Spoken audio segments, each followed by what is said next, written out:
Alright, ladies and gentlemen, welcome and thanks so much for listening. Today is going to be quite a special day. I am Milo575 of Twitch, and I'm joined by two very special guests from the Collision Raid 1 team. And today we're going to have a discussion and a reflection on the final coil of Bahamut and how that unfolded. Then we're going to move on and talk a bit about Heavensward, but from the perspective of these guys who are on the cutting edge of the endgame progression side of things. And after that, we'll talk about their mentality as raiders and what motivates them. At this time, I'd like both of these gentlemen to introduce themselves. Guys, if you could tell us your in-game name and the job or jobs you happen to have played at any point during Final Coil progression. I am Chea. I play Monk, and just Monk at the moment for Final Coil progression. I will be switching probably to Machinist come Heavensward. We'll have to see. He thinks he is. I'm Layla. I play Warrior and Paladin for Collision. Throughout all of 2.4 and 2.5, though, I've mostly just been focusing on Warrior. Excellent, excellent. So for everyone who's listening, just to give you a sort of preface to help better understand what we'll be talking about today, I myself have been a big fan of interviews, in general, not just gaming, but in art, science, sports, things like this. And I really like to get a look into the minds of people who are truly pushing the limits of whatever field they happen to be in. But something I've noticed about Final Fantasy XIV specifically is that there really haven't been many interviews done with players themselves, players who are on the cutting edge of endgame progression specifically. While the number of people who are actually pushing for these world firsts are quite small in number, we've seen on forums and other online platforms that public interest in coil progression has always been massive, and I think that there are a lot of people who would be quite interested in what Chea and Layla have to say on these particular topics. So that's the sort of background context for today's discussion. And as we briefly mentioned before, it's going to be both a reflection of the final coil Bahamut as well as a look toward 3.0 and beyond. So to jump it off, the first thing I'd like to ask you guys is about the behind-the-scenes work and preparation that went into your progression in Final Coil. To start, I noticed that by looking through recordings of previous coil clears and then on to Final Coil, that the roster is looking a bit different nowadays. But instead of focusing on why certain players left or were removed, I'm more interested to know first how prospects are selected, tried out, and subsequently invited to join Collision's main raid. We can assume that any players you would consider are going to be on the absolute elite level of playing their particular job or jobs, but I'm sort of curious, from you guys, what sort of personality types or characteristics do you look for when trying to recruit someone into your team? Layla, let's start with you on this one. Yeah, so I guess this is sort of an easy question to answer when it comes to our group, because our group came together during the 2.3 patch when Savage was released, and we came together because of with a common goal of wanting to clear Savage Coil. We've been fortunate to not have to replace members since 2.3 throughout up until 2.5 now. I think the one thing that we're proud and glad to have established is a fairly toxic-free environment in our group, and that's definitely something that we want to maintain. It's our foremost priority when forming a progression-oriented group in Final Fantasy. I see. And so when you did, as you mentioned, assemble this squad during 2.3 for Savage Second Coil, I'm wondering if you could reach that far back into your memory, Chea. At the time when you were in the process of seeking new members, if you could just share with us the sort of characteristics of players you eventually added to the team, does it really just boil down to high skill and ability to keep a cool head? Chea, I'm curious to hear your thoughts on this. I think the biggest thing in keeping a raid group together, no matter what skill level you're at, is you have to enjoy the people you're playing with. You have to appreciate their presence, and you have to just want to do stuff with them. You don't ever want to avoid them, and you want to be able to freely communicate with people in your group as if you were, sitting right next to them. I do think that when this group came together, it was a bit of a fluke, because the situations and the occurrences that actually occurred in making this group pretty far-fetched. I don't know if other groups can be based around the formula that we made, but I do think that in making a new group and prospective individuals looking to make a new raiding group, the first and foremost thing is that they should find people they enjoy playing with, even over skill level. That's really interesting. I think from the perspective of an outside observer, many people would imagine that all you need is a dream team, the sort of absolute best players on a given server, and I think that might discourage a lot of people, so it's refreshing to hear from both of you that really the most important thing are the personal bonds between players, and I think that's something a lot of people may not expect.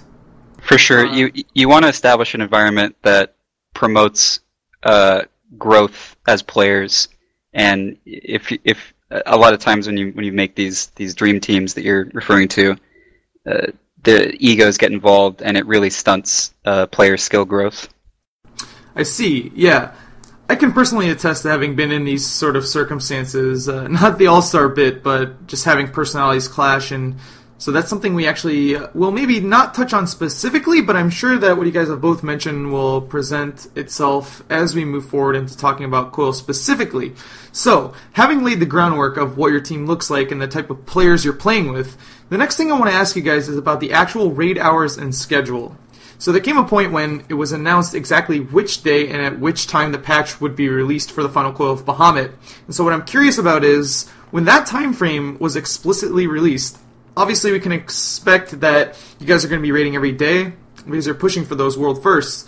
But I'm wondering if your schedule is very structured, such as explicitly stating, we're going to play from this time until this time, no matter what. And I'm curious if you have any scheduled breaks for food and or mental fatigue, or is it more of a freestyle, like, hey, everyone just be on at this time and we'll let it rock? Wondering just how this whole process works in general. Layla, if you could start us off on this one. I think for the most part, at least when it came to 2.4 progression, it was very freeform. It was we had a minimum goal of attempting to raid for at least 16 hours a day. That was the goal going into the patch. The only thing that was regimented truly was when we start progression, and that was obviously when the servers came up. After that, it became, you want to play for as long as you can, which in theory would be up to 16 hours, having gotten a good night's sleep beforehand, and then you assess where you're at that point afterwards, and decide if sleep is the right course of action for your progression. And so, Chia, I wonder if you could supplement this with, as far as, do you guys take breaks to refresh yourselves or get a snack, or is it expected that you'll all have nutrition on hand in order to keep going? Just curious about how this exactly works. Breaks are varied in why you would call a break.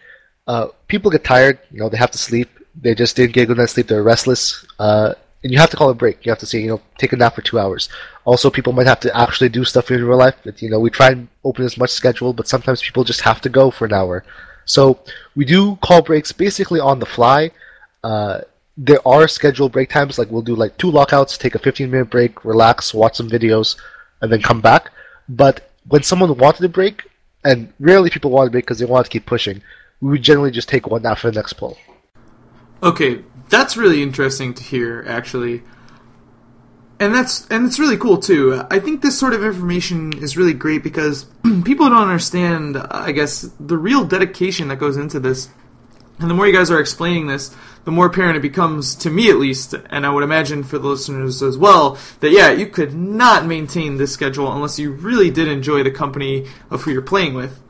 And as a follow-up, you touched on this just now, but I'm curious to know, so each day I'm sure there must come a point when you all realize, as a group, okay, progression is just not going to happen anymore, we're too mentally fatigued. I'm wondering if you could give us some examples of circumstances when the both of you and your team thought, this is not happening, we have to go to sleep. If you could just touch on that. Chia, let's start with you. There's only one specific wall where I felt, and that was during turn 13 where we felt that. That's a specific example. It was pushing after the ad phase into the final phase.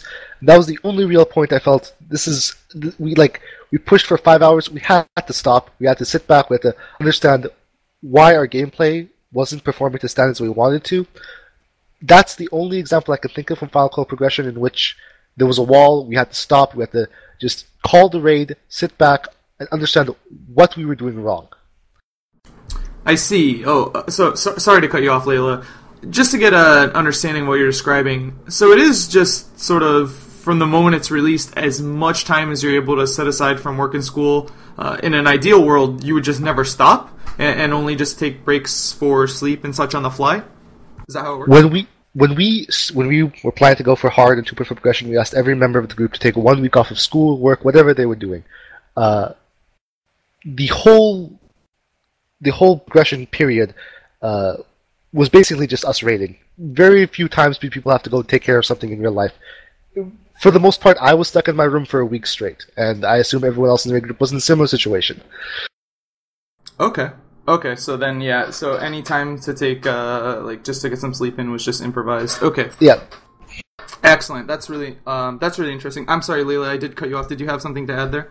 I think I was just more or less going to echo what Chio was saying in that when a good time to think about taking a step back and taking a break, or even maybe consider going to sleep, is when you notice that your progression is starting to regress, and you're not seeing the later phases as much as you were a few hours ago. Silly mistakes start piling up, and at that point, it's very wise to take a break, come back refreshed, and try again even the next day, maybe. Okay, perfect. And thank you so much for that information. That is going to be all I have to ask about the sort of preliminary or scheduling personnel-related stuff. And so now, let's jump into the second part of questions I'd like to ask. And this, of course, pertains to the actual overcoming of these encounters. Specifically, today we're going to focus on turns 10 through 13, of course. The first question I have is quite a lengthy one, and it is open to your guys' interpretation as well. Really, it just comes down to, I think the community is really curious to know about the actual methodology and everything that goes into an encounter, from the very first shield lob to, popping open that fresh treasure coffer. At the same time, I do fully understand that a lot of the tactics and strategies you guys use are a private matter, and of course, the last thing I would want to do is for you guys to put out information that might compromise your team's success in the future. Just a few points I have to sort of jumpstart the discussion are, the first one is, I'm wondering, do you guys review recordings of pulls after every wipe? And at the same time, do you also enlist other free company members to be watching from the outside and having their input go in as well? Leila, let's start off with you here. There's definitely not enough time to pause after every pull to review footage. If times I can think of that we did stop pulls to review footage are when you experience a new mechanic, and generally when a new mechanic occurs, everyone in the group is spamming print screen, taking screenshots of tool tips and things that are happening on screen, mob positionings. Whenever there's a new mechanic, you definitely want to take some time to review, if it's from a VOD or if it's from screenshots. When I can safely say that times that happens is less than you might think. But VODs are definitely, and spamming screenshots for certain, is definitely crucial to success. That's an interesting point about the screenshots. Yeah, I think a lot of people may not really consider that, or maybe people in progression, I can speak from my own experiences, maybe you hover over the tooltip and you're trying to read it, mid-pull, and I'm sure that doesn't work. So that's actually a pretty cool tip. My screenshots folder is still full of patch 2.4. It's a nightmare to go through. That's a nightmare for you, but I'm sure that's probably a gold mine to a lot of people out there who might want to be getting these world firsts like you guys. I guess another sort of point about the actual sort of figuring out of polls that I'm personally curious about is the sort of structure of discussing and developing strategy. So, more specifically, I'm curious if you have maybe just one or two people who sort of make the calls in order to, just sort of avoid confusion or things like that. Or do you employ more of a sort of, I guess, town hall style where everyone comes together and is putting in their 2 cents as far as developing a strategy. Chia, if you could sort of let us know how this works for your team specifically. I think during a raid encounter, it's important to have one voice based on one mechanic, or multiple mechanics rather. You just want one guiding voice while you're doing the mechanics, maybe two if it's a complex fight, just to get the group on the same page. It might be a bad call or it might be a poor call. Having the group do the same thing based on one person just lets the group flow smoother. Instead of having, like, two people say, I'm moving left, I'm moving right, it's probably not worth it. Just have one person guide the group. It doesn't have to even be like, the official group lead. It just has to be someone in the raid group who's willing to take charge for that pull. That's really interesting, and I guess as sort of a follow-up, I'm curious, in your experience, the person who is making these calls, as you mentioned, it could be a different person for a different mechanic. The people who make these calls, would you say that there are certain class roles who are more suitable for making these calls, or is it something that has more to do with the player's personality themselves and their awareness? Or am I completely off base? Layla, could you sort of enlighten us on this topic a bit? Well, I think there might be some truth to that. I think it more has to do with a person's responsibilities of a given fight. I can give you an example. That would be great. Turn 12, when we were dealing with an order of putting players in the fountains to soak up the stacks. Okay. We wanted somebody who was going to be interacting with the fountains, nearby the fountains, who wasn't already doing something. We wanted someone like that to be able to direct traffic, whereas we personally chose to not involve our tanks inside the fountains. So we would have our ranged DPS and our healers handling the fountains. So we wanted one of them to be directing traffic of who's going in, who's going out of the fountain, and then it ended up best being our scholar. Okay. That's sort of some of the things we take into consideration when deciding, who's the shot caller for this situation. And like Chia was saying earlier, it is important to have one shot caller that sort of unifies everyone's actions over a fight. You don't want conflicting messages through Mumble, because even if it's a wrong call, it's better to go down together than to be separated, for lack of a better way of putting it. Sure. That definitely makes a lot of sense, and that is that's very interesting. And the fact that this role or this voice can change is something that I think a lot of groups maybe don't quite employ, or they might not understand. They might think like, okay, this is the boss. This guy is the guy. So it's actually really interesting to hear that the guy for your progression changes and organically adapts to the circumstance. Yeah. Having thought about it a little more, I think what is important is to have at least one person of each role capable of taking on a vocal leadership in a fight. It doesn't necessarily have to be all 8 players of your group, but as long as there's somebody, maybe one person in each role that can take on that level of leadership, I think that's the ideal scenario. That's really fascinating. I think that a lot of the listeners will maybe not expect that sort of answer, but I hope that people will be able to sort of employ that to their raid groups, because honestly, thinking about it now myself after hearing what you've said, it makes a lot of sense, and I think it maybe is something that more people should work on. Another point, I honestly could sit here and ask you guys about these sort of things for hours, but in the interest of your time and in the interest of the listeners' time, we'll sort of have one more thing to say about the general sort of figuring out of encounters. And that point for me is, I'm really wondering if at any points during Final Coil progression, did you ever sort of try anything outside of the, I guess you could call, holy quadfecta of Paladin, Warrior, Scholar, White Mage? And if so, at which fights or at which specific moments did you consider maybe trying this? Chia, let's start with you on this one. I don't think that during Final Coil progression we ever consider going down to one tank or three healers or double paladin, double white mage or anything like that. Primarily because the synergies between the classes are so strong that going down is almost always a downgrade. Having a paladin warrior, or even a warrior is always going to be a DPS loss. And same thing with white mage, scholar. The core class toolkits are so well synergized with each other that it's never really a good idea to not bring one of each class. I see. That makes a lot of sense. Layla, anything else to add on this one?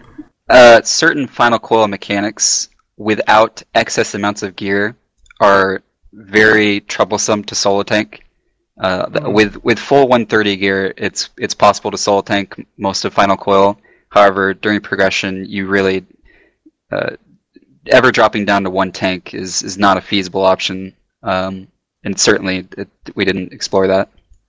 Okay, that's something really interesting, because it is true that the more you think about the sort of class interactions when it comes to tanks and healers specifically, it's something that's actually beautifully designed, and I do want to sort of bookmark this topic because I would like to touch on it later when we sort of talk about 3.0, because that definitely has the potential to sort of stir up the pot in that regard.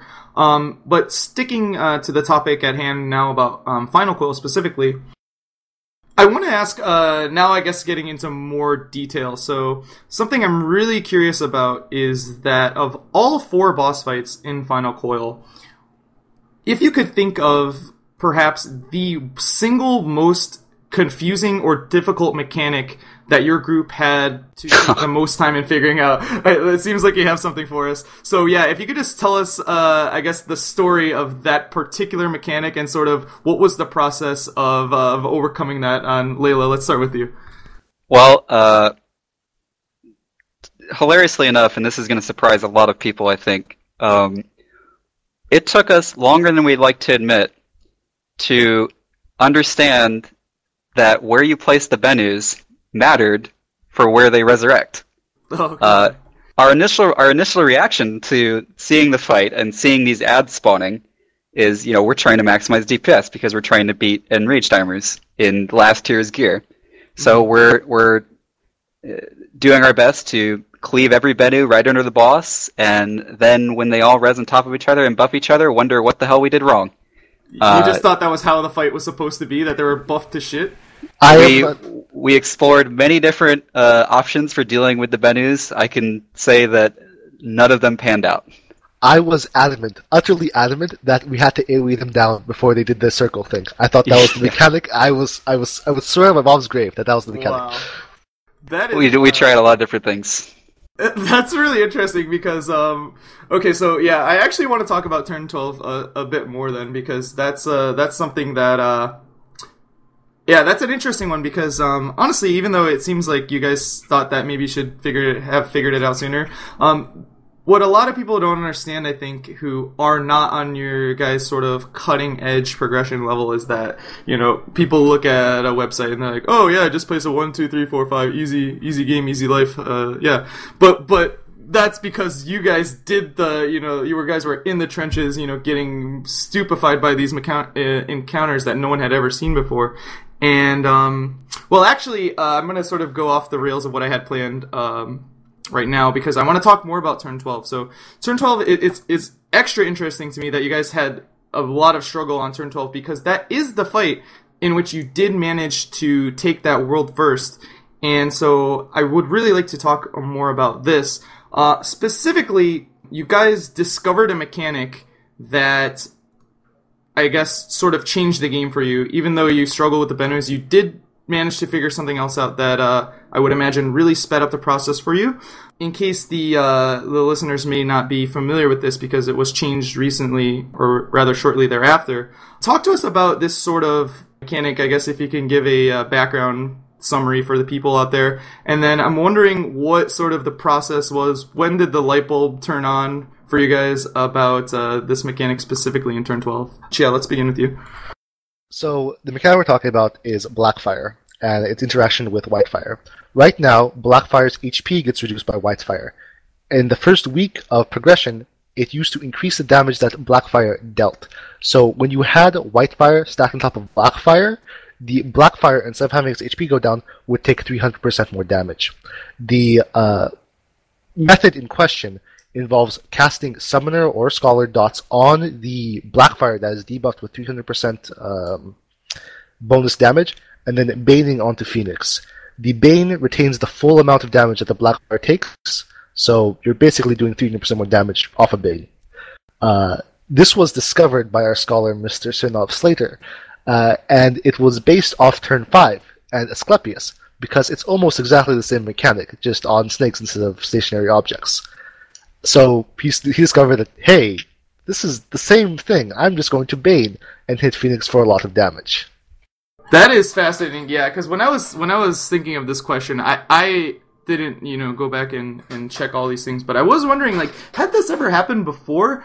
And, yeah, it turns out it did, and so, Layla, if you could, I guess, just to sort of give a little more detail about how quickly that Sinov discovered this, or sort of, like, what was the story or the moment when he sort of realized, like, sure, hey, this is gonna work. Yeah, let's hear about that. Well, I think anybody that's had fun with turn 5 and gone in as a summoner or scholar would be able to come to this conclusion when doing the boss. Any time you have interactions where a mob receives a vulnerability up debuff, a light bulb should go off due to the way that snapshotting works. I think it was about halfway through turn 12 progression, maybe a little sooner, if my memory is correct. That Sinov, we were sitting there waiting for cooldowns or whatnot, maybe an AFK, and I remember distinctly Sinov saying, "Hey, just pull the boss real quick," and we say, "Well, we're not ready." No, just pull the boss real quick. I want to try something. So okay, we pull the boss, and about 30 to 40 seconds later, whenever the Blackfire spawned, we just hear this. I figured something out. Oh, and wow. from then on, that was how our polls went. That is such an interesting story. And to follow up, so I'd like to know, as far as this mechanic and encounter specifically, but also in a more broad sense, I'm really curious, and I'm sure the community is as well, as to the sort of line of communication that is taking place between your group and Square Enix developers themselves, along with other top progression teams. Was there ever any point during progression in which you were contacted by the dev team and they said, hey, don't do this, this isn't what we want it to happen, or any sort of story like that as far as your line of communication with Square Enix is concerned? Chia, if you could give us a bit of more information about this?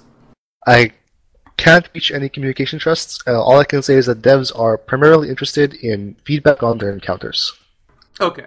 That's completely fine. I respect that. So they do. It is very comforting for me to know, as a player who enjoys raiding, that they are taking your advice. So that's obviously, this is out of respect for your privacy. That's all that we have to say about that.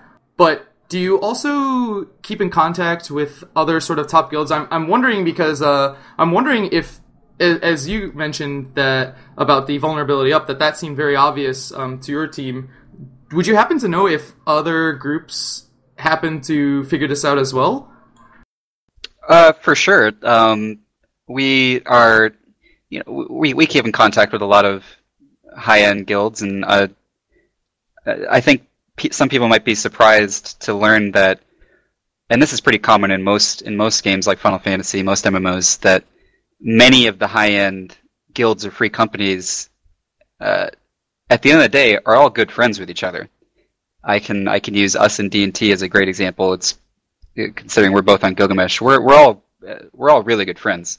We keep in contact. During progression it was pretty hush hush, but when it became public knowledge that we were baning onto Phoenix, they let it out that they had figured that out too, and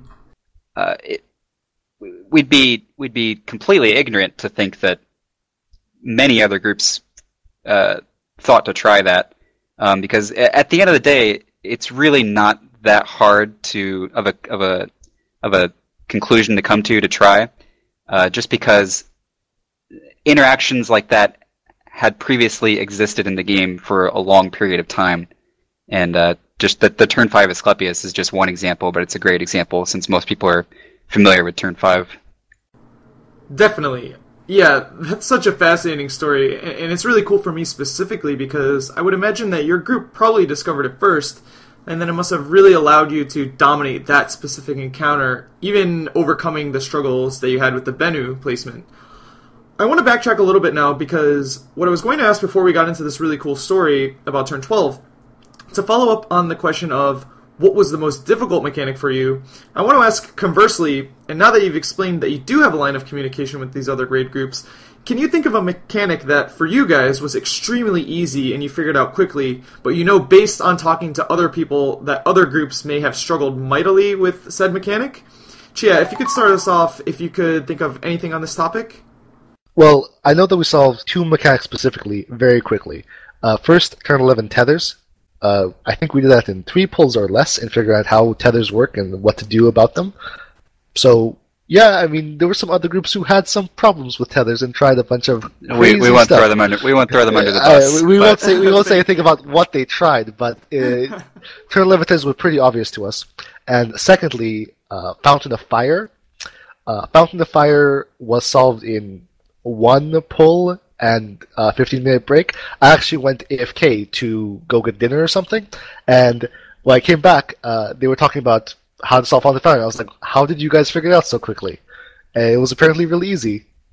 That's so fascinating to me, and as a sort of to expand on that more, curious to know what you might attribute, not just those two things specifically, the tethers and the fountain, but just in solving raid mechanics in general, would you guys attribute this more to your experience with other MMOs? Do you ever draw inspiration from things you might have seen in the past in other games? Or maybe if you have any idea as to what allows your group to solve these problems a lot faster than other groups might. Layla, I'm curious to hear your thoughts on this. Sure. I think when we were first starting out in Final Fantasy, a lot of our players have strong MMO backgrounds, and I think it definitely helped get your foot in the door in terms of how the game worked and solving fights and learning mechanics. Specifically regarding, I want to use Final Coil as an example because I think it's a great time to talk about this.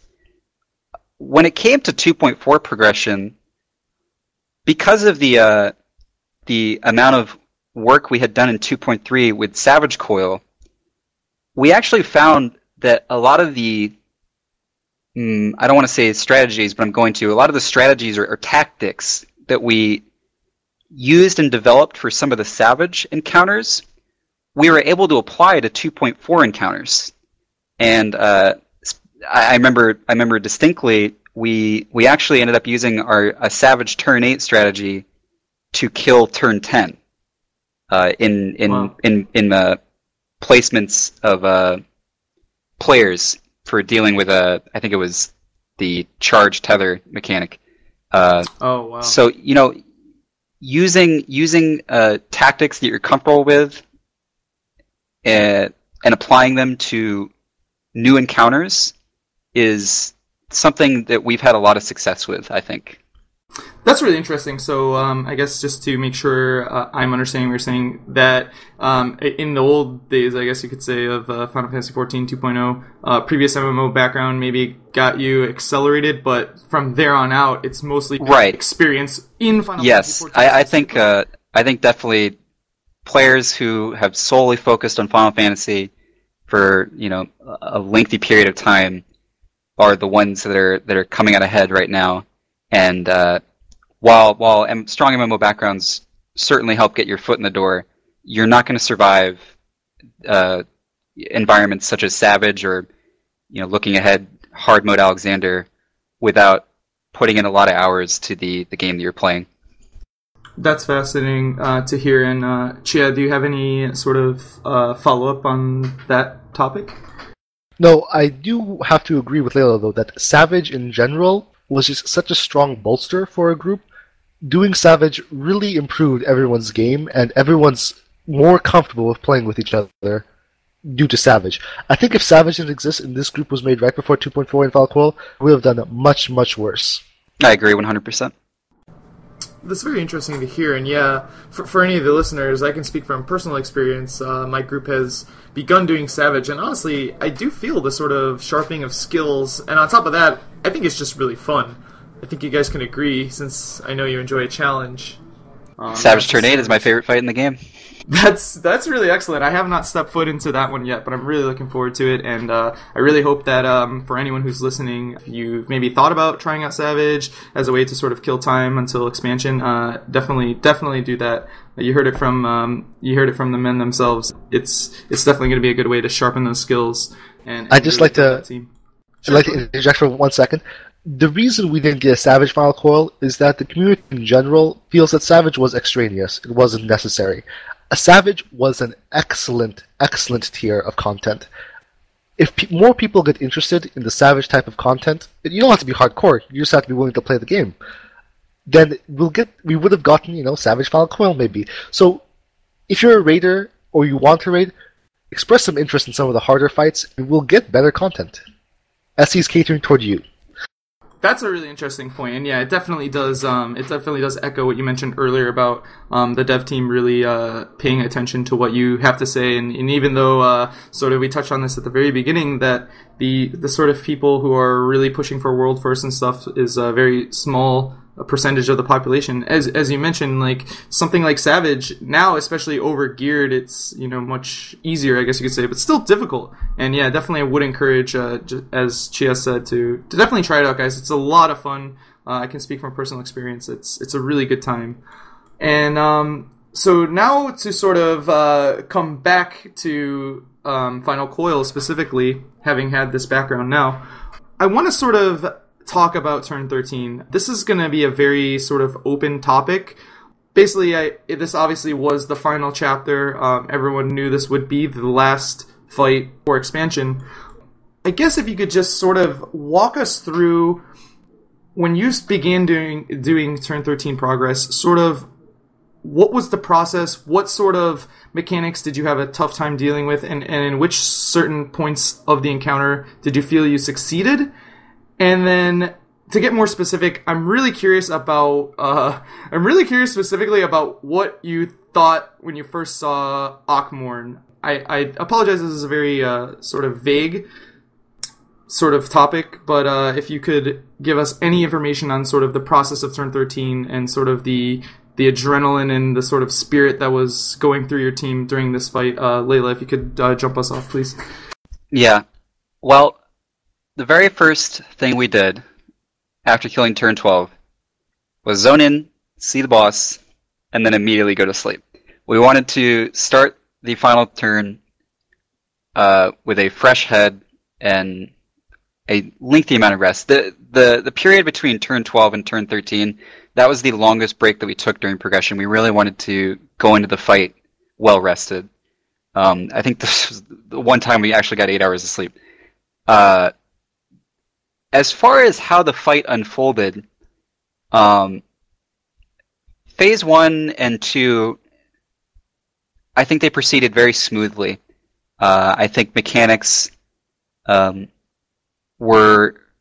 I don't want to say straightforward, but they presented themselves in a way that made them not a hassle to figure out.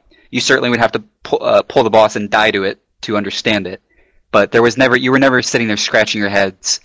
You were never at a roadblock, so to speak. I'd say the first real roadblock of the fight came in Phase 3, in the add phase of Turn 13, because as anybody who's done the fight, or if you haven't done the fight, as it stands right now, you're forced to use a tank LB to get through Phase 3 and get onto Phase 4. And previous to that, we had been using LBs in various different parts of the fight just to get through the fight. I think our first real roadblock of that fight was learning how we cut down our earlier limit break usage so that we have enough limit break to have that tank LB ready for the end of Phase 3. That was definitely the first real struggle. In Phase 3, there's tons of ads piling up, and your first initial reaction is, Mage LB. Get him out of my sight. I see. And learning how to deal with that phase without Mage LB was the first real roadblock of the fight for sure. Phase 4 is a whole nother mess in itself. One that I'm not sure if we want to spend the time to get into. Yeah, that's definitely a long one, and it really is interesting. The more I hear you talk about this, the more I think of my own sort of experience going through Turn 13 is that, everything has just been so spelled out for people like me who are doing this after the fact, after the videos are released and everything, and, I think this is really cool information for the community. They don't realize that for us, like, oh, just tank LB on Terra Flare. Okay, yeah, that's what you do. But for you guys, maybe when you were mentioning this, I was thinking maybe like you thought you had to maybe melee LB the Twintania ad because again, your guys' gear level back in those days was very different than how it looks now. I want to know about the Akmorn, I think, and a lot of people do because it's such a, I guess, iconic ability in the fight. Chia, if you could maybe give us a short summary of sort of what your reactions were to that it surprised you, or was that yet another one that you sort of figured out with not much effort? Definitely surprised, but Akmorn was I don't want to say it was like a wall, but it was definitely the most complicated mechanic of Turn 13 that we had to figure out. We tried a whole lot of different strategies before Akmorn was solved, a lot of pretty bad ones, and honestly, I'm kind of disappointed with the way Akmorn turned out. In two perspectives. One, the way we went about doing it. It was really sloppy. I think we could have improved there. And two, the actual mechanic itself is it's just flattened times 2. Mm-hmm. To piggyback off what Chia was saying real quick, because I think this is important and it's a good time to bring it up. I think the biggest problem with Akmorn was it's such an absurd amount of damage coming at you that when you die to it, your initial reaction is, there's a mechanic here that we're not executing properly. It doesn't necessarily occur to you right away that, no, this is really just a tank and healer check, and you have to power through it with cooldowns. Eventually that's the conclusion you have to draw, or you're not going to proceed with the fight. But your initial gut reaction, at least ours and a lot of the groups we've talked to, was, there's a mechanic here. This is an absurd amount of damage going out. How can we minimize this damage? And I think too much time was spent on that, and that's what she is sort of alluding to. Too much time was spent on possible solutions rather than powering through it. For the comedy, yeah. For the comedy of the listeners, do you want to go over what we actually tried? I would love that. Honestly, like Layla said, we could really talk about this for a long time, and I do want to respect your guys' time. But if you would love to talk, because I mean, just as Layla's talking right now, I'm thinking like, did they try to like stack everyone inside, or like, yeah, please, Chia, if you could tell us about the sort of trial and error, I would really love to hear that. I'm sure the community would as well. So after the first time getting tracked by Akmorn, the tanks just got flattened, like destroyed. We were like, there's a tether there. That tether means something. We have to use the tether. So we tried breaking the tether. We tried intercepting the tether. We tried passing the tether to other people. We tried running across the map to make sure the tether disappears. Tether wouldn't go away. Tether would just switch to the melee or something. Then we tried stacking. And we tried a lot of stacking. I personally was the recipient of several 4600 Akmorns. 46,000 Akmorns. 46,000, yeah. 46,000 Akmorns. Wow, putting his life on the line for science. That's really crazy because like it's just so fascinating to hear you guys talk about this because for people after the fact it's like so simple. Okay, yeah, just don't skin, add low cooldowns, easy. And it really is also fascinating for me to hear that I guess in some ways on this mechanic specifically, and I would imagine at other times in progression as well, maybe you overthought things and maybe you tried to strategize too heavily, and that's something I think. I'm sorry, go ahead.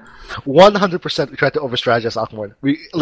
Had we just done with a simple solution, we need to, pop Rampart here, or Sentinel, and Inner Beast, the fight would have been much faster. But we tried to overthink it too much, we tried to give too much credit to SC, we thought it was complicated, but it really wasn't. That's really interesting to hear, and then I guess that was sort of probably the last hurdle for you since every other mechanic was more or less the same with, I guess, a new flavor added to it. And yeah, I really do appreciate you sharing those stories because it's really cool. But I also don't want to keep you here for 5 hours. I know I'm gonna know Layla and maybe the listeners, but I'd like to go over one more Turn 13 story. Please, and if please. Layla wants to do it, you can talk about Apocalypse. Well, I think what she is referring to is what before 2.4 had even launched, we were, looking through the game files that were being posted, and we came across an ability in the files mixed in with some other Turn 13 abilities called Apocalypse.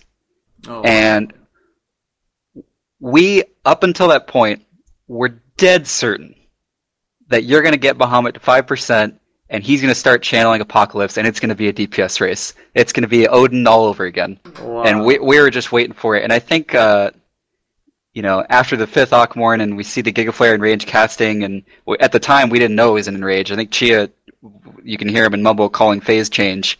And because our first time seeing Enrage, we must have saw Enrage at over 10% even the first time we saw it.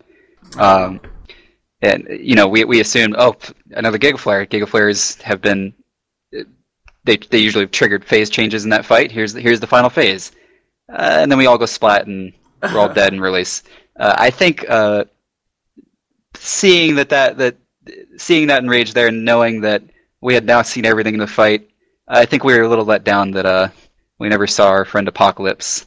But we were always looking forward to Savage Bahamut when we'd see that Apocalypse. If anyone knows what mob cast Apocalypse, it's been bothering me since that day to know why Apocalypse is in the game. It has been bothering him. That is so crazy to hear. And yeah, the concept of I guess sort of looking through files and stuff as another method of preparation, I didn't even consider this. But that's really cool. Was it maybe, it wasn't Terraflare, but with a different name? Was there also a file for Terraflare? Or yes, every Bahamut's ability and every ad ability was in that files sheet. They're all accounted for there. That is really fascinating. Well, yeah, if we have any detectives out there, or maybe I'm sure it's going to be some interaction with an ad somewhere that we're just oblivious to, but it would be interesting to see if anybody knows. It could be, yeah. Well, yeah. If anyone out there knows, please extend Chia's life by a couple years by not driving him crazy with this. And but yeah, that's really excellent. I really do appreciate you sharing all that information about Turn 13. It's so fascinating, and obviously it was the final chapter. And I guess sort of to close up this section here about Final Coil Progress specifically, one thing that's interesting, because this is something that the community directly interacts with, but I think people have no idea exactly how it works. And that topic is, of course, releasing videos of the kills.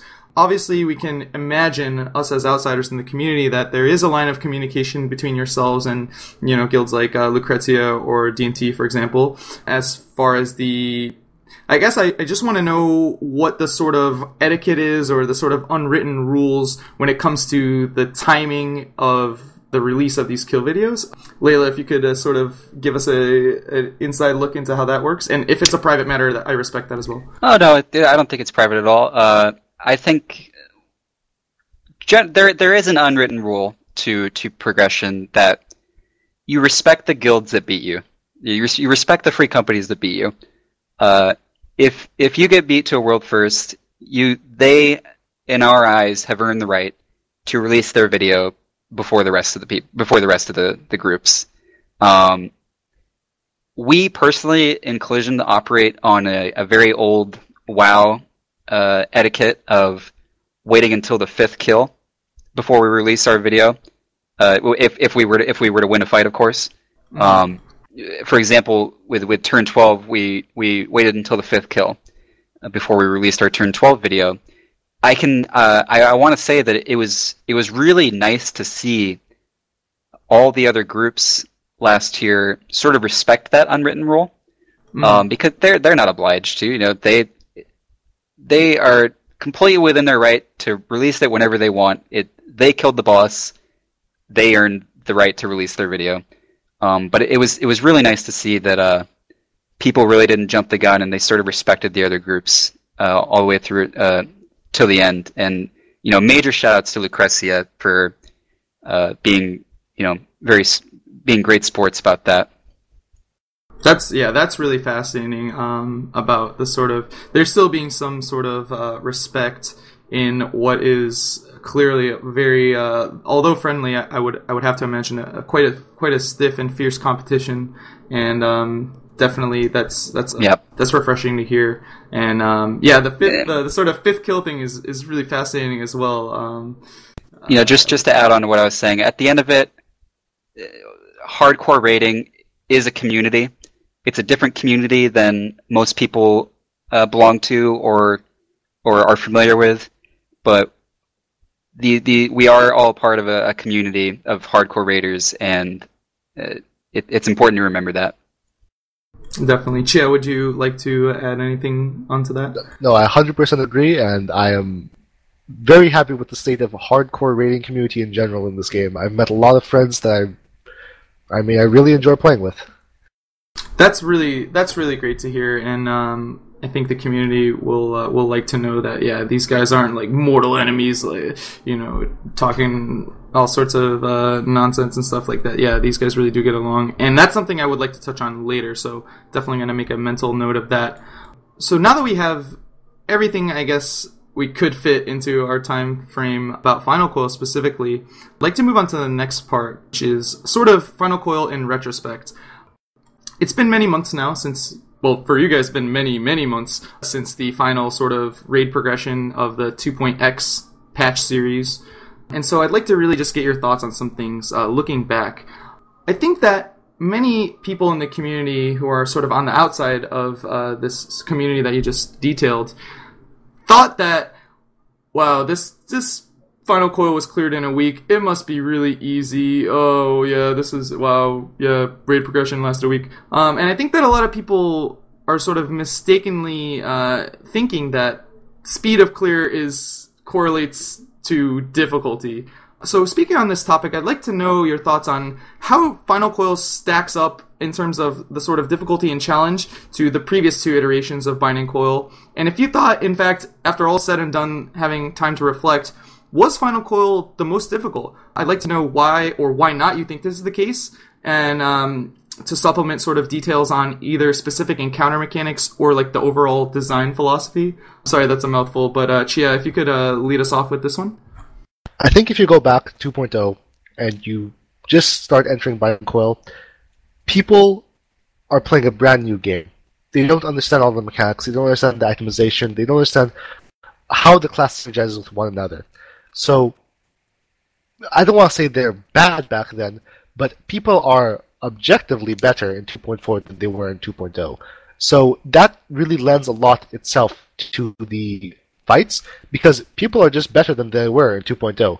2.0 took a long time because people, as a general quality, aren't up to the tier as they are right now. Even the best of the best, even BG, even those guys, they're better now than they were back then. And I feel that lends a lot to it in the clear times. Regarding the design philosophy of Final Coil, I don't feel that it was the best it could have been. I feel that Second Coil, in general, was the best designed of all the coils, and Turn 9 specifically was probably the best designed encounter that they have in the game. Agreed.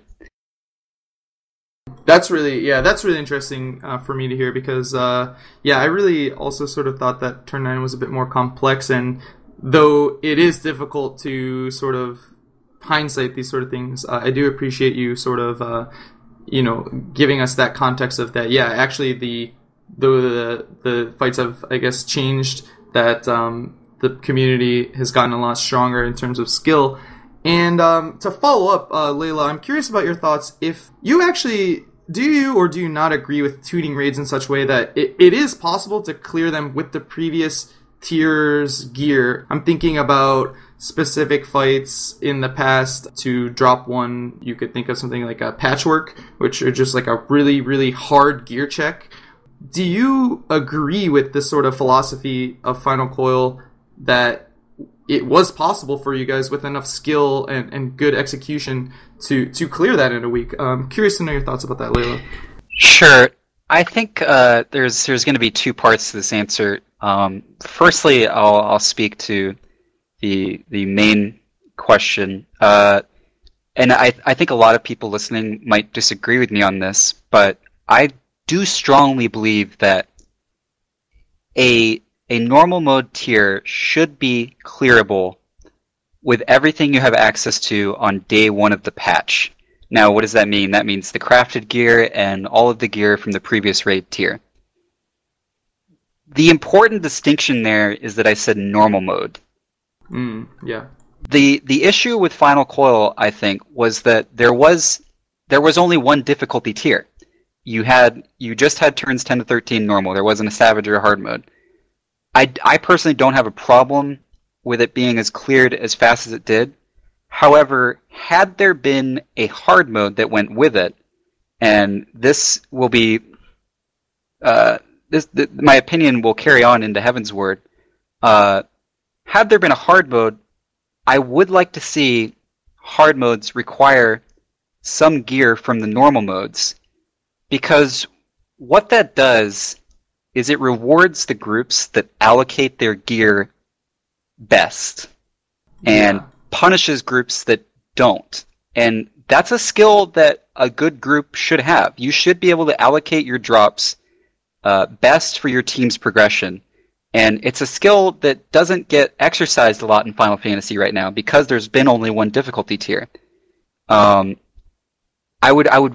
really hope going forward in 3.0 that this becomes a bigger deal than it was in vanilla, that gear allocation skill in groups, because there's more to success than just learning mechanics and getting through a fight that way.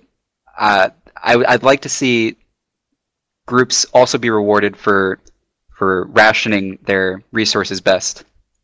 That really is interesting, because one thing that I think, well, with this current model in 2.0 is not it really. It's possible, obviously, but it is a lot of RNG as well, which is being changed in 3.0, thankfully. I would like to talk about sort of Alexander and then Alexander Hard. We can talk about that later, because I don't think it's exactly what you have in mind, Layla. But Chia, if you have anything else to sort of comment about on the sort of how quickly progression it has been for Final Coil and that sort of philosophy. I do feel that the Final Coil being cleared in a week was probably okay. I don't, however, like the design philosophy of releasing 4 raid bosses every 6 months. I don't know whether or not they would increase the amount of raid bosses in Alexander, but I would like to see some sort of system where there's maybe 2 raid bosses per turn, and one of them drops accessories and augmentation items, and the other one drops left side pieces. That's really interesting as well, and we are in the dark right now, but I really do hope that would be the case as well. I actually have a lot more sort of questions to ask about that, specifically in 3.0, as far as your guys' perspective. And we'll get there just after to really sort of wrap up on Final Coil and really everything that has come before this, so your Savage progression. I guess we'll just talk about those because this is your team specifically as it is now. I really want to know what you guys are most satisfied with in terms of the context of your 8-player team, maybe in contrast to previous iterations. You did mention this before. I'd like to know, sort of on the more personal level of each player, what do you think it was that allowed you to succeed in Final Coil? Was it perhaps better chemistry, more efficient use of time, sort of ability to find strength during stressful moments? Really, this is an open topic, so anything you would like to share as far as your team's success and what you would attribute it to. Layla, could you start us off here, please? I think the one thing that we're most happy with about our group currently is that everyone really does get along. That sounds kind of cheesy, but we genuinely do enjoy playing with each other. That's something that a lot of us in this group haven't been able to establish in previous dynamics of old groups. And it's been very refreshing to play with this group. We definitely would like to maintain that focus going into 3.0, where always making sure that we enjoy playing with each other is most important over everything. We understand that that's not always how it's going to pan out. Sometimes personalities are going to get the best of us, but for the most part, I think I'm most pleased with how we've handled our group dynamic. Chia, would you have anything else to say on this topic as well? I think specifically regarding progression, in that the success of the group depends on how quickly you can churn through mechanics and strategies and just the fight in general. And this group specifically has a lot of strong personalities who are willing to put up their opinion and ideas, but aren't willing to hold on to them to dear life. A lot of times when someone puts up an opinion and another person refutes it, you feel like it's a personal attack. You feel that by this person disagreeing with you, this person doesn't like you. Opinions are like clothing. You can wear them, but they're not what make you yourself. So this group has the ability to look at an opinion objectively, see whether it's right or wrong, and then instantly disregard it or pick up on it. That's really fascinating to hear, and yeah, it's really very eloquently stated as far as like what makes your group so special. And I guess to follow up, I'm curious. I know a lot can happen in 3 months' time. Life is very unpredictable. But as for right now, I'm curious. Do you have the plan of maintaining the same 8-player squad from for sure from 2.0? Excellent. Okay. Yeah. Very very simple answer. And I'm for sure. We have no intention of replacing anyone, and that's always been at the forefront of our concerns whenever we're making a decision that relates to our group. How does it affect the 8 of us? Does it affect any one person more negatively than the others? Is this going to put an unfair burden on said player? And we definitely try to minimize that, and we have no intention of changing our dynamic right now. That's great. And as of right now, the team all have plans to continue playing, from what you know? As far as we know, we're all extremely excited for Heaven's Word and 3.0 and Hard Mode Alexander. It's going to be great, and honestly, I'm glad to hear that. Being representatives of North America yourselves, it's obviously nationalism's a weird thing, but it really is cool to have some people to root for. So I think I speak on behalf of a lot of people in the community when I say that's really good news. And to follow up, so in the context of your team, once again, in Final Coil and in Savage, with this team specifically, you guys have had tremendous results and a lot of success. I'm curious to know, though, if there's any things that now, since you've had time to reflect on the 2.4 raid tier, if there's anything that comes to mind as far as like what can your group do to improve? What would it take to really take this Collision Raid 1 to the next level and to really be the undisputed top group going into Alexander hard mode? And as sort of a supplement to this question, do you think that's even possible in the sort of current state of the endgame hardcore community and how fights are designed? Chia, if you could start us off on this topic, please.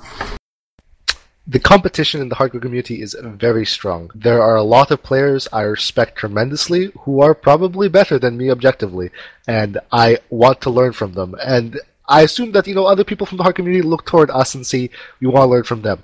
I don't know if it's possible to be the best at everything, but we're sure as hell going to try. I think one thing we can improve on as a group is just to be more creative in our strategies and our tactics in general. To be able to think outside the box. A small analogy, for example, is when you look at Lucrezia's Turn 13 video, they keep August alive during for transition. Beginning of Phase 4. Oh, right, for Grease Lightning and sort of... Exactly. We never even thought of that. It didn't even cross our minds. Wow. Yeah, I mean, that's doing that allows you to save a PB that we were spending there, and that's a DPS resource that we could have allocated better to maybe beat the Enrage quicker. Yeah, and that's yet another example of things that seem so obvious to people like who read guides and watch videos and stuff. But definitely, yeah, and it's tough because being creative is something that you can't exactly summon. But the fact that you guys are cognizant of this and now have even more experience to draw from, that's really interesting. Layla, do you have any sort of comments to add about what do you think maybe else the group can improve on moving forward? I think mainly what Chia referred to would be what I would also say. I like that he used the Lucrezia Gust as an example because that was the first thing to come into my mind as well. It's important, really. There's a lot of groups that are strong competition right now. Any of the top 5 2.4 groups could easily take number one in 3.0, and there's a lot of new groups that are picking up speed in 2.5 that are forming. I think looking ahead, I think 3.0 is going to be much harder than 2.4 was, and I guess all we can say is we hope to be successful. However, we are aware of the large task ahead of us. I see, and I mean honestly, that's I think that's a sign of a strong community, like you said earlier. The fact that there is legitimate competition, and although I'm sure a lot of the people who may listen to this are definitely on Team Collision as far as that's concerned, it's I think it's a sign of a strong community that in fact it is not possible really to be the undisputed best, and we're just gonna be really supporting and looking forward to that. Speaking of 3.0, let's sort of move there now because a lot of information has come out on 3.0, and it's been discussed and dissected, but from what I've seen, it hasn't really been discussed in depth from the perspective of players such as yourselves who are pushing for these world firsts, who are really on that cutting edge level. And so I'd really like to sort of talk about some of the information about 3.0 that's been released from that perspective specifically. And to begin, we're mostly going to be talking about Alexander hard mode here because that's the real focus, I'm sure. It's been announced that there's going to be a 2-week preparation period. Please correct me if this is wrong, but I believe it's a 2-week preparation period before Alexander hard mode is released. First off, I'd like to know your thoughts on that specific time frame when taking into account the amount of preparation that you've seen is needed in the past for a raid tier, along with the sort of leveling of new jobs. I know, Chia, you mentioned machinists earlier, but I'm sure you guys are going to need to all level many jobs of the new 3, and then test them, run the numbers, see what's possible, along with the things like sort of crafting gear, leveling up crafters, making consumables. Do you guys think this time period is too short or too long? Layla, I'd like to start with you here. I think it's just right. I mean, when we first heard, honestly, we were really hoping that they were going to take this route of gating the rating content because, like you said, there is just so much preparation that's going to need to be done to heading into this raid tier, more so than Final Fantasy has experienced thus far. It's important to note that gating raid tiers has proven to be very successful in the past in other games, and we're all really thrilled to see Square Enix adopt this philosophy towards the new expansion. I think 2 weeks is just right. I think it's going to give I can't say for sure how long the leveling curve is going to take, but I would imagine that it's going to allow for enough time to level the jobs that you need, and the groups that are really willing to put in the hours are going to be able to gear up to a point where they'll be able to tackle that normal mode Alexander. The one thing that I do want to point out, though, is that to our knowledge, at least, they've only specified that normal mode is going to be released after those 2 weeks. We haven't specifically heard them say that hard mode will be released concurrently, and that's something that we're really curious about right now. So we'll be looking ahead to see if they specify exactly what's going to happen with the hard mode lockouts and how it's going to relate to normal, and if it's going to be released concurrently with normal. That is something actually that I sort of didn't pick up on from my perspective, but yeah. And I do want to talk about Alexander Normal in a bit, but Chia, I would also like to hear your thoughts on this sort of preparation window. What are your plans as far as, I'm sure you're going to have to level multiple jobs and then sort of run numbers. I guess your thoughts on this topic as well.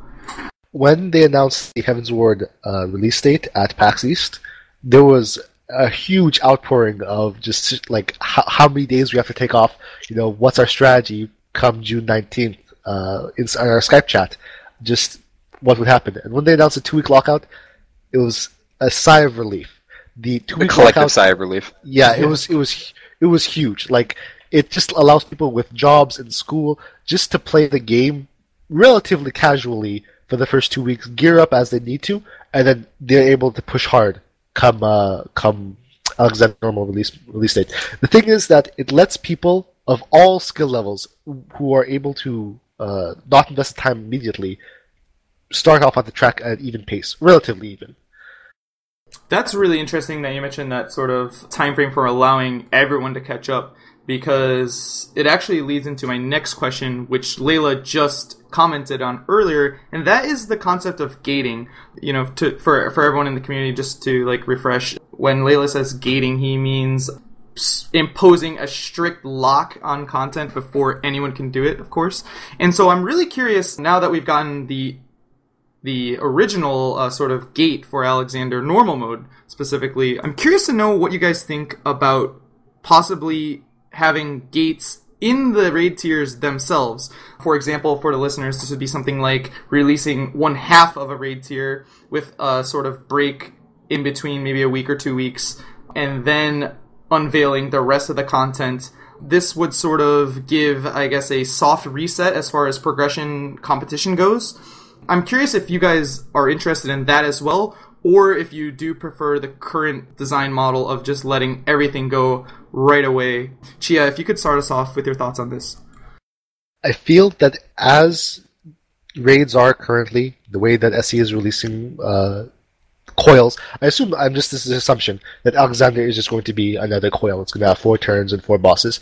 I don't feel that gating that is beneficial in a lot of ways.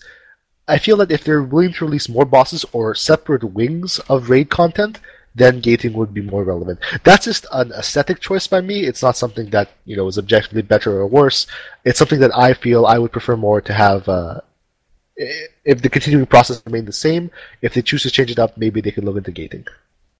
Yeah, how do you feel about that as well, Layla? Because I'm really curious, because from your perspective, the both of you and your team is very different from most people in that there is a sort of competitive edge here. And as you mentioned, we don't know exactly what's going to happen with Alexander. We also know that the sort of dev team isn't nearly as large probably as some other big market MMOs. But as a concept, maybe not for Alexander, but maybe going toward the future, Layla, is this something sort of break in competition and then like it restarting maybe 1 or 2 times throughout the raid tier? Is that something you are personally a fan of and would maybe like to see? Well, when I think about how to answer this question, I'm immediately looking at it from a design standpoint. How would they design such a system? And if you were to, I'm going to use a very arbitrary example of, if you were to gate Final Coil after the second boss, and then maybe there's a 2 to 3 week break before turn 12 is released, and turn 13. What that's going to mean for designing turn 12 and turn 13 is they're now going to be tuned, assuming that you have multiple weeks of gear from the previous wing or the previous bosses. Otherwise, the fights are going to be pushovers. What that really negatively affects groups that start late. And I think it's going to be too punishing for groups of players that aren't on that cutting edge of rating. And I don't see it working in a game like Final Fantasy right now. Maybe, like Chia was saying, if there ever comes a point where they are releasing more than 4 bosses a raid tier, it's something that can be explored. But just from a design standpoint and tuning the bosses, it doesn't make sense to me that they would do that, because I feel it does punish a group of players more than the other. I see. Yeah, that makes sense. Actually, I mistakenly had the idea that it would allow people to catch up, but as you detailed right there, it's actually not the case. Unless it would have to be like a really long break, in which case, yeah, that wouldn't be fun for anyone. So that being said, I want to sort of now talk about speculation, which I know is like a sort of weird topic for some people. I'm not a huge fan of speculation, so instead of I guess for now talking what we think will happen, I'm more curious to know your guys' thoughts of what you would like to see happen. regarding two specific things. The first one is the raid mechanics and encounters themselves. We've seen some mechanics get recycled. I'm not gonna, shoot anyone here. No more dive bombs, please. No more dive bombs. Let's not have dive bombs anymore. We have seen some or tethers. Or tethers, yeah. And like those were cute and they were really cool mechanics, but obviously I think we need to move on here. So I'm really curious to know if you have put any thought based on what you've seen in other games or what you've seen in Final Fantasy, maybe not even in raid content, but just in other stuff, of some new mechanics that you would personally like to see, which you would think could allow for more complex and challenging encounters. Just to sort of give an example, something from other games we've seen are like council or like twin style bosses, where you have to deal with multiple like large threats at the same time that aren't simply adds, or something like from World of Warcraft, like a patchwork, which is just very simplistic in mechanics, but just an unbelievably rough number check. Those are just two examples. Anything you guys have to say on this topic, I would love to hear. And Layla, if you could start us off, please. I think if there was at least, maybe this is asking too much, but I'd love to see a patchwork style fight at least once a tier. Something that really pushes your group's DPS early on in the tier. Also, outside of encounters, we're going to have a bunch of new abilities when we reach level 60 in Heavensward. I'm personally hoping that we're going to see some abilities that promote more raid interaction, similar to how Trick Attack functions right now. A lot of groups that are running ninjas right now, you're really able to utilize Trick Attack strongly by basing your group's cooldowns around it, and that's a level of raid interaction that's been lacking in Final Fantasy up until ninjas. I feel I'd like to see maybe them pursue abilities that promote that level of interaction between raid members more in the future. That's actually a really interesting point to make about Trick Attack specifically, because it actually bleeds into the sort of follow-up question I had in mind. And Chia, keeping what Layla just said in mind, I'd like to know on that topic specifically, both your thoughts on what we just talked about of specific raid mechanics or styles of encounters you might like to see, but also if you both have any more ideas on some sort of raid interaction abilities or like raid utility. Something that comes to mind for me would be like maybe a very short burst raid-wide movement speed buff or something like this. Really anything that you could think of that you would like to see added to jobs that would make it possible to have more complex encounters. Really just anything on either of these topics you have to say, Chia, I would love to hear. Going to design philosophy and design new encounters, you'll notice that in the game, aside from maybe a couple of boss fights, every boss fight is a circle. So by varying the arena in which the boss fight takes place, opens a lot of design space that isn't present in Final Fantasy at the moment. Caduceus is a good example. Like, that's the first turn, and the different height pillars brings a new element of gameplay that isn't present in the other turns. Fantastic point. That's really interesting, yeah. I personally didn't come up with this, by the way. This is someone who wrote it in the Google Doc, and I don't know who it was, but thank you. It's a great point. Going on to raid utility, I don't want to toot my own class's horn, but Dragon Kick was a huge boon for Final Coil. They probably need to either tune fights to not require Dragon Kick or give Dragon Kick to another class. That's a good point, yeah. I mean, a lot of people noticed Double Monk. I think a lot of people thought just like, oh yeah, like crazy DPS and things like this. But yeah, that the utility of that, and also, we can really talk about really this is really, you guys are helping me out a lot here, because all these responses are actually bleeding into things I wanted to ask you about. Something like Storm's Path, for example, is an extremely strong debuff that only one class can really provide. And so I guess to follow up then in a different way, your thoughts on sort of what new jobs might have or what new abilities might come up for the existing classes. Just sort of things like that. If you can think of any like more debuffs or just take them out. I'm personally a fan. I think there should be more things like Virus, for example, like short-term ways to manipulate the encounter. Layla, if you could just start us off with some ideas you might have about this. The class's kits right now are very strong. I question how, and I'm going to use Dark Knight as an example. I question what a Dark Knight is going to have to do to break the mold of Paladin Warrior.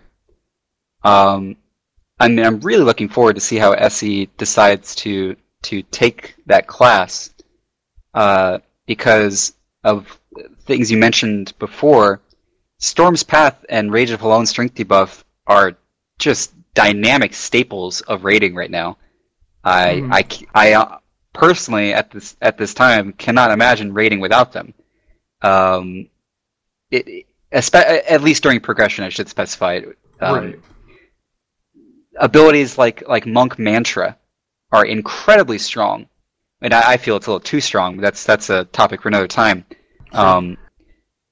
I'd maybe like to see them, like Chia was alluding to, spread around some of the stat debuff abilities like Dragon Kick or Raging Alone. Maybe spread it around to some other classes, or honestly just axe them all together, because I feel that they're going to run into some issues later on if they're not addressed, because right now they are incredibly strong, and I question what a Dark Knight is going to have to do to break the mold of Paladin Warrior. That's something I've pondered as well. I do play Warrior myself, and actually there was a forum post I was participating in which Fold, one of your guys' raid members, responded to the question, is Dark Knight going to be the death of Warriors? Should I, just burn all my axes right now and give up on it because it's going to be done? And he actually did bring up the point that echoes what you're saying, in that Dark Knights are very likely not going to replace Warriors, and if they did, they would have to bring something massively game-breaking to the table, and he thought that exactly if Dark Knight did replace anything, it could be Paladin.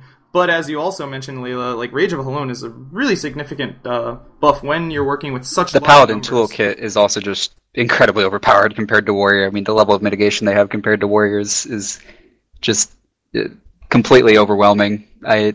Paladins would have to be nerfed for them to be replaced as it stands right now. They're very strong.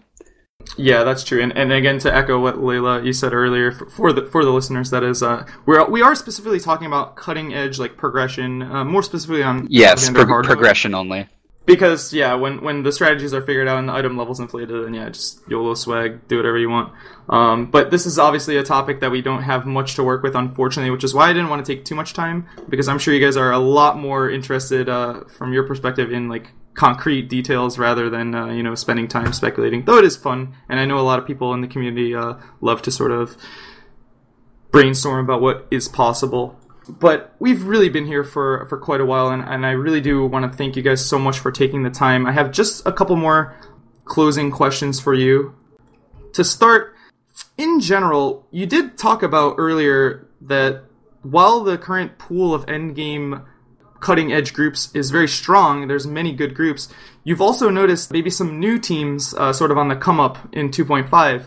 And I'd like to hear from both of you, like, what sort of advice would you give to a group of players who may be very talented players themselves, but just aren't ready or aren't on that level of really pushing for world-class progression? I'm really curious to know what advice you would give to these people as far as their team chemistry and their team sort of operations. What would you tell these people they should try and think about if they really want to make that leap and really start competing with you guys going into 3.0? Chia, if you could lead us off here. I've said this before, but the most important thing when you want a group to play together is that they have to mesh well together. There can't be time wasted arguing or fighting or just slacking off. There has to be group synergy.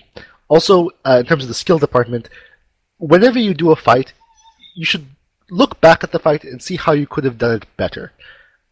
It's okay that you kill the boss, but you could probably kill the boss faster. So, as long as you're willing to always be in a state of self-improvement, DPS, healing, tanking, anything, then you're gonna get better, as long as you're introspective about that.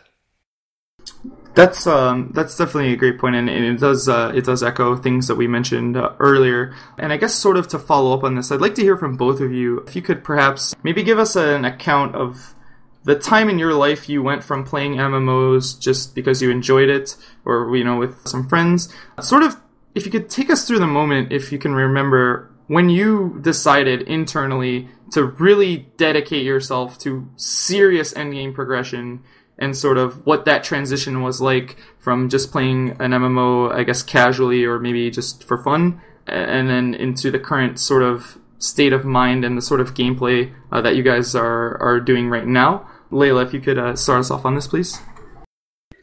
I think it just sort of happened kind of spontaneously for me. What really interests me when I play Final Fantasy is becoming a better player, and that's really why I play the game. And when I joined Collision, I joined because I saw an opportunity to play with very skilled players, and knowing that surrounding myself with such is going to make me a better player. And that's really my biggest drive, and probably the thing that keeps me rating is that. Chia, I'd like to know your sort of perspective on this as well. I think that the mindset between hardcore and casual hasn't really changed for me. I still enjoy playing the game the same way. What changed for me, or what I feel I want to do the most in this game, is kill dragons fast and with people I enjoy. That's all I want. And in order to accomplish that, you kind of have to be in a hardcore style mindset. And I guess I always had that mindset, and I just feel like Collision is the best home for me right now. Was this for the both of you the first MMO in which you had begun playing in this way, or is this something that maybe has happened in the past and you've carried over? Curious to know about this. Chia, if you could once again lead us off here. No, I've been raiding since vanilla World of Warcraft. That was my first MMO. For the past 10 years I've been raiding, so I guess it's been a core integral part of my MMO career to just be a raider. Layla, Yeah. how about you? I think Chi and I are at the core of it are just huge nerds, and we just enjoy raiding, and we've both been raiding since vanilla WoW. Excellent. Yeah, I do think that World of Warcraft is a really inspirational game. I'm sorry, Chia, go ahead. I do want to point out, though, that just even if you haven't played WoW, or this is your first game, or you just even haven't started raiding, that doesn't mean that you can't start raiding right now. This game is very accessible. It doesn't take a lot to get into raiding. You just have to be willing to just find people you like playing with and get them together as a group. Goes back to what I was saying much earlier in your interview about how our previous experiences with MMOs were really only a foot in the door. Everything after that is built within Final Fantasy, and there's no reason that somebody who's playing Final Fantasy as their first MMO cannot reach the end game of raiding. That's really such a fascinating point to again make, because it really is important to keep in mind. And though the origins of this interview were selfish in a way, because I personally just wanted to know more about these things from your perspectives, in the end, it is for the community. And for everyone out there, these guys, both Layla and Chia, along with the rest of their team, they're very similar to everyone out there. They just might be driven more heavily than others by the principles of self-improvement and wanting to really push and test themselves. And so for everyone who's listening, definitely do take what they're saying to heart and know that it is possible to achieve great things in this game, so long as you can surround yourself with like-minded people who all have that internal motivation in that way. And so That's the key, is to stay motivated. Definitely. And again, as they both mentioned, surrounding yourself with people and creating an environment where you can improve and where you can succeed is going to be crucial for everyone going forward to 3.0 and beyond. And really, as far as the questions that I have, that's really all I have. We've been talking for a while, and once again, I do want to just say how much I appreciate that for you guys taking the time out of your day. I'm sure a lot of... Thank you for taking enough interest in us. Yeah, I mean, it's definitely something that I mentioned in the beginning. Is just I thought about this one day. I was just sitting outside and I thought, like, wait, why hasn't there been really anything since, to my knowledge, the Blue Garter interview on Turn 5? Because I'm sure a lot of people are really curious to hear your thoughts on everything we've spoken about today. So I'm really hoping that the community will become more educated and be entertained by what you have all had to say today. And for me, that's it. For right now, I'd like to just open the floor to the both of you. Any sort of shout-outs, any sort of plugs. Where can people find you if on social media, or if you're going to be doing any work with streaming or something going to 3.0? Really, the floor is open. The mic is yours, guys. Chia, if you could start us off, please. Just to reiterate, not to reiterate, to bring up an important point about hardcore rating. Hardcore rating is fun, and it's a great part of this game, but then it's still a game. No matter what, put your real life first. Absolutely, this game is not worth losing a degree, losing a promotion. Go for your career, and your school, and your family, and your friends first. That's the most important thing in life. Treat this game as a game.